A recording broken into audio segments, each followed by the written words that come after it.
ክብራትና ክብራን ሰላም ለእናንተ። ዛሬ በዚህ ቪዲዮ በህይወት ውስጥ እጅግ በጣም በሴቶች ዘንድ እንድትከበር ስለሚያደርግ ጉዳይ ነው የማወራው። እኔ በራሴ የምኖረው በሴቶች ስለ በፍቅረኛ ብቻ አይደለም፣ በእናት ስራ ቦታ ባለች አለቃ ኤቭሪቲንግ ባለው ዓለም ላይ እንዲሁም በወንዶች ዘንድ ትልቅ የሆነ ክብርንና ፐርሶናን የሚገነባል ስለአንተ ልክ ሲያስቡ እንዲያከብሩ የሚያስገድዳቸው ሶስት ጠቃሚ የሆኑ የህይወት ሚስጥሮች ነው የምነግርህ። ወደ ሐሳቤ ልምጣል። የመጀመሪያውና ትልቁ ጉዳይ ምንድነው? ማታረገውን ነገር እንዳታወራ፣ ያወራውን ነገር እንድታደርግ። ይሄ ትልቁ ጽኑ ህግ ነው። ይሄ ትልቁ ክብር የሚሰጥህ በየትኛውም ቦታና ሁኔታ የትኛውም ሴት ልቧን ኦፕን የሚያደርግልህ ትልቅ የሆነ ኃይል ነው። ይኸውልህ ዓለም አታለዋል። ሴቶች የሚፈልጉት ይሄን ነው፣ ሴቶች የሚፈልጉት ይሄን ነው፣ ወንዶች የሚፈልጉት ይሄን ነው እያለ ዓለም በብዙ ነገር አታለዋል። ዓለም የሚፈልገው ያንተን ለራስ መታመን ነው። ክላስ በቃ እንደዚህ አደርጋለሁ፣ ጀስት ዱ ኢት። እሱ ሳይከናወን ሌላ ነገር ሁሉ አትዘልም። እሱን ሳታደርግ ሌላ ነገር ላይ ሁሉ አትገባም። አላስፈላጊ ሆኖ ብታገኘው እንኳን ለቃልህ የታመንክ መሆን መቻል አለብህ። እመነኝ፣ ያኔ አንተ እጅግ በጣም ትገርማታለህ። ዩሲ የሆነ ነገር ማድረግ ፈለግኩኝ አይደለ? እንዲህ አደርጋለሁ አልኩኝ። ፍቅረኛ ለምሳሌ እንዲህ ካደረግሽኝ ከዚህ በኋላ እንደዚህ ነው የሚሆነው አልኩኝ። አይ ጀስት ዱ ኢት። ሪግሬት ማድረግ ሀሳብ መለወጥ የሚባል ነገር የለም። እንደዛ ስትሆን አቋም ያለ ፐርሶና በአንተ ላይ ይገለጣል። ያ ደግሞ የመሪነት ማንነት ነው። ይህ ደግሞ ከቤተሰብህ ጀምሮ እስከ ህይወት አጋር እስከሆነችው ሔዋን ድረስ ታላቅ የሆነ ክብርና ኃይልን ያጎናጽፋል ማለት ነው። እመነኝ፣ ብዙ ወንዶች የሚያደርጉትን ያወራሉ ወይም ሊያደርጉት የፈለጉትን ቀድመው ይበጠረቃሉ፣ ነገር ይበላሻል። እንዲሁም ደግሞ ዛቻና ማስፈራሪያ እንጂ ውሳኔና ፈጻሚ በእነሱ ላይ ታይቶ አይታወቅ። ያ ደግሞ የተናክ የተዋረድክ የረከስክ ያደርግሃል። ለዛ ነው በጣም የተናከው። ለዛ ነው ዓለም እጅግ በጣም ይናቀው። ይሄ እጅግ በጣም ይግባ። አንድን ወንድ ከሚያሰኘው ትልቁ ባህሪ ይህ ነው። ይህን የተመለከተች የትኛዋም ሴት ባታፈቅርህ እንኳን ኢቨን ኢፍ ትፈራሃለች አንተን ለጥቅሟ መስዋዕት ማድረግ። ኢቨን ኢፍ ሰዎች አንተን ለማታለል ለመምጣት ይፈረዋል፣ አይዳፈሩም፣ ህይወት ውስጥ ጣልቃ አይገቡም። ይሄም በደንብ ይሄ ሊገባ ይገባል።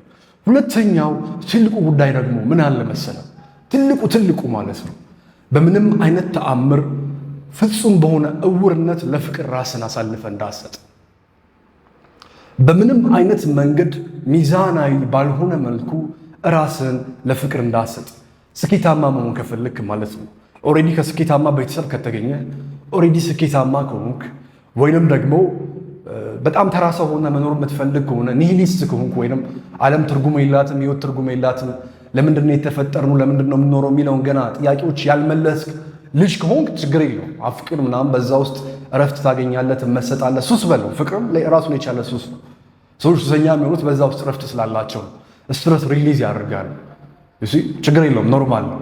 ነገር ግን በህይወት ውስጥ ልታሳካው የምትፈልገውና ሁሌም ተከብረህ መኖር ከፈለክ በምንም አይነት ተአምር ያለ ገደብ እምነትህን፣ ትኩረትህን፣ ፍቅርህን ለማንም እንዳትሰጥ፣ በተለይም አብረህ ላለሽ ሴት። ኢትስ ዘ ሞስት ፓወርፉል ቲንግ። አንተ ባላንስድ መሆኑ ሲገባት፣ አንተ ፍቅር ብላይንድሊ የሚወስድ ሳይሆን በምክንያት የምትይዘው ከሆንክ፣ ሁሌ ግልጽ በሆነ መንገድና ሁሌም ቀጥተኛ ሆነ ስትቀርብ፣ እንዲሁም ደግሞ ስሜትን ተቆጣጥረህ የፍቅርህን ስሜትን ምክንያታዊና ሚዛናዊ የሆነ ልክ ስትቀጥልና በዛ መንገድ ስትይዛት፣ እመነኝ መቼም ቢሆን አትተውህም። ሁሌም እነግራችኋለሁ፣ አንድ ሴትና አንድ ወንድ ፍቅር ውስጥ አሉ እንበል። በጣም አብዝቶ ስለ ፍቅሩ የሚጨነቀው ስለ መለያየት የሚያስበው አብዝቶ ቼክ የሚያደርገው ሰው በፍቅሩ ላይ ያለውን ኃይል አጥቷል። ከላስ በቃ አጥተሃል። ኃይልህን አቅምህን ተነጥቀሃል። ዩ አር ኖት ፓወርፉል፣ ዩ አር ኖት ሪስፔክትድ ብራዘር። ኢቨን ኢፍ ሰዎች ጋራንተር ካደረጉ ወይንም ደግሞ እንደማትሄድ ከተሰማቸውና በእነሱ ዓለም ላይ ሙሉ ግዛትህን እንደመሰረክ ዘለዓለም የእነሱ ጠባቂ እንደሆንክ ልክ ሲያስቡ ማለት ነው አንተን ዘበኛ አድርገው ወይንም አንተን ንጉሥ አድርገው ይሲ ከዛ በኋላ አጫዋቻቸው ባሪያ የሚያደርጉት ሌላ ሰው መፈለግ ይጀምራሉ። ኢቨን ኢፍ ቤተሰብ እንኳን በአንተ ላይ ጋራንተር ከሆነ በቃ እንግዲህ እንደወንዱ ካልተጀናጀነ እንደወንዱ ሰርቶ ካልተለወጠ ዝም ብሎ ራሱን በሱስም በምንም ያጃጃለ የሚተኛ ከሆነ እኔም ዝም ብዬ ጅል አደርገዋለሁ፣ በኔ ላይ ጥገኛ አደርገዋለሁ፣ እኔም ጠሮኛል፣ እኔ ከሞትኩ በኋላ እቺን ቤት ይወርሳል። ከዚህ በላይ ደግሞ ምን ህይወት ፈለገ? ተራ ህይወት ከፈለገማ የኔን ህይወት ይደግማል ብሎ እስረኛ ነው የሚያደርገ ማንም ሰው።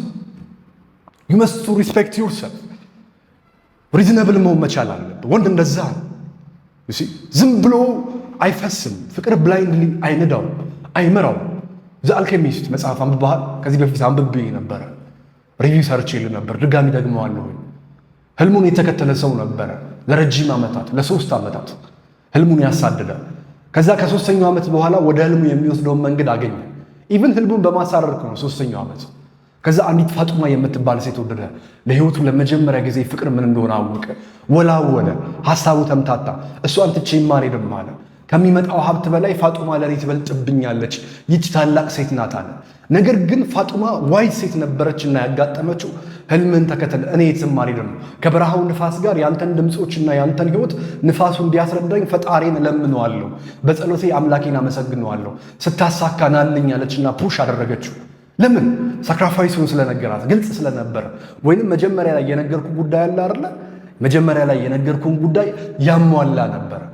የሚናገረውን ቃል የሚኖር ስለነበረ ስለምታከብረው ለእሷ ሲል በፍቅር ተሸውዶ ቃሉን ልክ ሊያጠፍ ሲል በእሷ ኦብሰስድ ሲሆን እረፍ ትለዋለች። ለምን? እውነተኛ የህይወት ጉዞውን ህልሙን ለማሳካት የመጣበትን አዳራሽ ተመልክታለ ስለነበረ ማለት ነው። በደንብ እየሰማኝ ነው አይደል? ስለዚህ ፑሽ አደረገችው። ከዛ ፍቅር ሊያጃጅለው ሲል፣ እውር ሊያደርገው ሲል ፍቅር ኃይል ሆነ። ከዛ በኋላ በጣም ከብዙ ጊዜ በኋላ ቀስ ያለ 5 ዓመት ሞላው። ከብዙ ታሪኮች በኋላ የተደበቀውን ሀብቱን ያገኛል። መጀመሪያ ልክ እንዳገኘ የተመለሰው ወደ ፋጡማ እሺ፣ አብሯት ቢቆይ ኖሮ ምን ይፈጠራል ብሎ የሆነ የሚያቀን ሰው ሄዶ ያማክራል። ዘ አልኬሚስት የሚባል አለ። የሰው ልጆችን የአእምሮ አሰራር መንፈስ የሚያጠኑ የዓለምን ንግርት የሚያነቡ ወይንም በሃይማኖት ውስጥ ነቢያት የሚባሉት ያ መጽሐፍ ስለሆነ ነው። እነሱ ሲጠይቅ ፍቅራችሁ ውብ ይሆናል፣ 2 ዓመት 3 ዓመት አብራችሁ ትቆያላችሁ፣ ማህበረሰቡ ያከብርሃል፣ በእውቀትም ይደመማል። ነገር ግን ከ3 ዓመት በኋላ ህልምህ መልሶ ረስተኛል እያለ ያሳድሃል። ለምን አላሳካም ይላል። ህይወት እየሰለቸ ይመጣል፣ ብስጩ ትሆናለህ። ፋጡማን አትወቅሳት ነገር እሷ ሂድ ችግር የለውም ብላህ ነበረ። ከዛ ግን ህይወት ይበላሻል ብሎ ትንቢት ተናጋሪ ሄዶ ይነግረዋል፣ ነቢዩ ማለት ነው። ልክ መጽሐፍ ቅዱስ ላይ ሰዎች እነ በለዓም ጋር እየሄዱ እንደሚረገሙ እንደሚባረኩ ትልቁ ጠንቋይ ተብሎ ሁሉ ይሄን ህዝብ ርገምልኝ እንደተባለው ማለት ነው። ብዙ ዋይዝ የሆኑ ሰዎች ነበሩ። ላቭ ብላይንድ ካደረገ you lost your identity do you hear me? ራስህን ታጣለህ፣ ማንነትህን ታጣለህ። ልትኖርለትና አንተን ዘራረን በክብር የሚያስቀምጥህን ነገር ታጣለህ። አንድ ታላቅ የሆነ ልዑል ወይንም ደግሞ አንድ ታላቅ የሆነ ባለስልጣን ወይንም ደግሞ አንድ ታላቅ የሆነ አርቲስት እመነኝ ብላይንድሊ ማፍቀር በጀመረ ቅጽበት፣ እውር በሆነ ያለ ምክንያት ፍቅር እሱን መንዳት በጀመረ ቅጽበት ፍቅሩ ፈረስ ነው። አንተ ፈረሱ ላይ የወጣ ሰው መሆን መቻል አለብህ እንጂ አንተ ፈረስ ሆነ ፍቅር ላይ በወጣ ቅጽበት ለአንድ ከንፈር ለመሳብ ብሎ ክራውኑን ወይንም ደግሞ ዘውዱን አሳልፎ ይሰጣል። ሀገሩን ያጣል፣ ቁጥጥሩን ያጣል፣ በረከቱን ያጣል። ያን ያህል ጅል ያደርጋል። ሰው ላቭ አንተ የምትጠቀምበት ቱል እንጂ አንተ ላይ ነክሶ አንተን የሚዘውር ከሆነ ህይወትን አጣሃል፣ ዘመንህን ተነጥቀሃል። እንዲሁም ደግሞ ህይወቷ ውስጥ ልክ ካስገባችሁና ልክ ኢንስቲትዩቱን ስትመሰርቱ ትዳር ብለን የምናስበው ኢንስቲትዩት አለ አይደል? ያን ሺ ኮንትሮል ሲዩ ኤቭሪ ሎድ የትኛውም አይነት ህግ ለእሷ ያደርጋል። ያንተ ገንዘብ ያልተጻፉ ብዙ ህጎች አሉ። የእሷም የእሷ ገንዘብ የራሷ ነው። አንተ ውብ የሆነ ቤትን ሰርተ እሷ መታ ቀለም ብትቀባ ብትገጣጥመው ብታድሰው ቤቱን ትካፈላለች፣ ምንም አታመጣ። እድሜ ልኳን እሷ እንድታገለግል አድርጋ ኮንትሮል ታደርጋለች። ነገር ግን አንተ እውነተኛ የወንድ ማንነት ገዢ ሆኖ ነው እንጂ መቀጠል ያለበት ተገዢ ሆነ እንዳትርመጠመጥ። ምናልባት እድሜ ከፍ ብሎ እዚህ ችግር ውስጥ ያለ ሰው ብቻ ነው እንጂ ይህን ሀሳብ የሚጠላው ሰዎች እውነተኛ ማንነታቸውን ፌስ ማድረግ ስለማይፈልጉ። ብሊቭ ሚ ማይ ብራዘር፣ ማንም ሰው በዚህ ሀሳብ ይስማማል። ቀና የሆነ አእምሮ ያለው ሰው ግን ችግር ውስጥ ቢሆን እንኳን አይራዊ ምን አለበት ያኔ እንዲልብ ላይ ባግ ይኖሩ ነው የሚለው። ዩ ሂር ሚ? እኔ ጋር የሚመጣው ክላይንት ዩ ሲ ዳታይንም አሁን እዚህ ጋር ስክሪኑ ላይ እንደምትመለከተው ነው።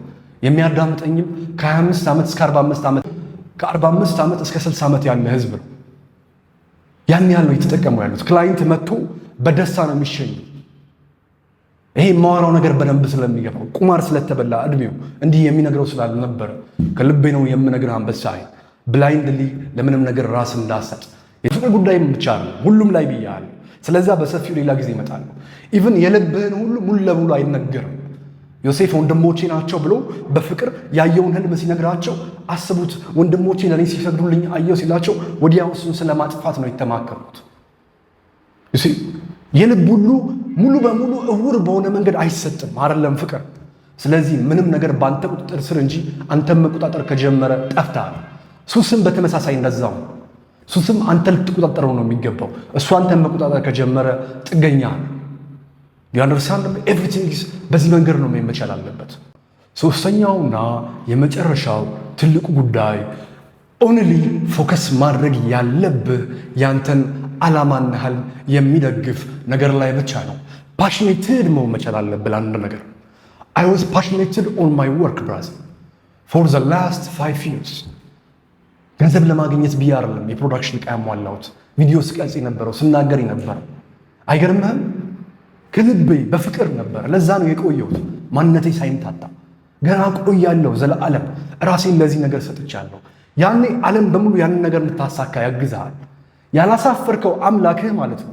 ማንም መጥቶ ገንዘብ ባይሰጥህ እንኳን አንተን ሰምቶ የተጽናናና ለህይወቱ እረፍት መልስ ያገኘ ነፍስ ሁሉ በዛ ነፍስ ሁሉ የሚከፍል አባት አለ። ክርስቲያን ኮንክ እግዚአብሔር ብለህ ትጠራዋለህ። እግዚአብሔር ይከፍላል። አንበሳዬ የዋህ እንዳትሆን፣ ዘመንህን ቁማር እንዳትበላ፣ ፓሽኔትድ ለአንድ ነገር ራስን አሳልፈ ስትሰጥና ቋሚ አቋም ሲኖርህ ማለት ነው።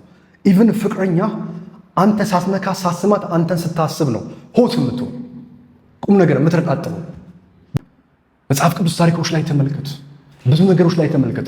ኢቭን መሲሁን እንኳን ሳይቀር ከወንዶች በተሻለ መጎናጸፊያ ይዘው ይመጡለት፣ ያግዙት፣ ይመለከቱት፣ ይረዱት የነበሩት ሴቶች ናቸው። ነቢያት ራሳቸውን ለእግዚአብሔር አሳልፈው የሰጡ ናቸው። አርቲስቶች ራሳቸውን ለስራቸው አሳልፈው የሰጡ ናቸው። ኢቭን ኢፍ ባይነካት ራሱ ከሱ ጋር መዋል፣ ከሱ ጋር መታየት፣ ከሱ ጋር መደመጥ፣ እሱ የሚያወራውን መስማት ለእሷ ለህይወቷ እረፍት ይሆናታል። You become the most powerful if you are passionate on one thing brother። ጀስት የሚያስፈልገው ኦብሴሽን ነው። ለአንድ ነገር ራስን አሳልፈ መስጠት ነው። ካንተ በኩል ቀና ከሆናለ ከዛኛው በኩል እግዚአብሔር ይቆማል። ካንተ በኩል ደግ ከሆናለ ከዛኛው በኩል አምላክ ያግዝሃል። ዓለም በሙሉ ያንተን ጥሪ፣ ያንተን ድምፅ፣ ያንተን ማንነት በትልቅ አሻራ ውስጥ እንዲያንጸባርቅ ያግዝሃል። ስምህ ለትውልድ ያልፋል። እንደዛ ባይሆን እንኳን በሚስትና በልጆች ተከብረ ከኖርክ ትልቅ ስኬት ነው። እመነኝ፣ ቤተሰብህ እንኳን ቢንቀ የብዙ ሰው ሲኦል የሆነ ህይወት የሚጀምረው ልክ ትዳር ሲመሰረት ነው። ለምን? ፓሽኔትድ የሆነበት ጉዳይ የለም። መጀመሪያ ላይ ያልኩስ ለቃሉ አይታመንም። ሁለተኛ ላይ ያልኩስ ብላይንድሊ ነው አንድ ነገር የሚቀርበው። ረጋ ማለት መቻል አለብህ። you must understand that brother። ራዊል እንድሪስ ነበርኩኝ። ስለጠፋው እጅግ በጣም ይቅርታ። ዛሬ ግን መጥቼ ለህይወት ትልቅ ትምህርትን ሰጠው። መልካም ጊዜ ሁላችሁ። ክብራትና ክብራን ስለነበረን ጊዜ ከልብ አመሰግናለሁ። ይህንን ቻናል ሰብስክራይብ ማድረግ እንዳትረሱ። መልካም ጊዜ